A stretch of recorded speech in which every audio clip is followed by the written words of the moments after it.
A man is dead after contracting a bacterial infection after eating an oyster in Sarasota. SNN's Jessica Lang has more on how to keep you safe. According to the Florida Department of Health, a 71-year-old man died on July 10th after he contracted Vibrio from eating an oyster. Health officials say the man had underlying medical conditions, which can affect how the bacterium spreads. Once again, depending on the person's immune status will depend on how severe the infection is and how rapidly it progresses. People can get infected with Vibrio by eating raw shellfish, but the Department of Health tells us there's other ways to get infected.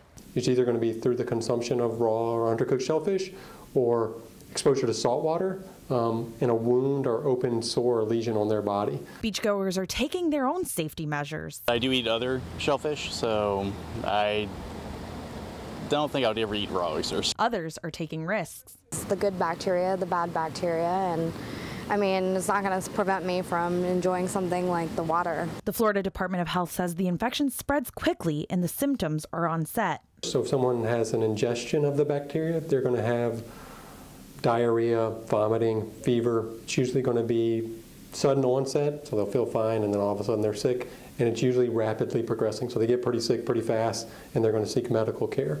The Florida Department of Health says the infection can be treated and encourages anyone who has been exposed and showing symptoms to seek medical attention. Make sure they are paying attention to their normal health, or if they have a wound or open lesion. If it starts to get worse, seek medical attention. In Sarasota, Jessica Lang, SNN, the Suncoast News Network. Health officials say the bacterium lives in salt or brackish water, so if you can track the infection from the water, monitor the wound and seek medical attention.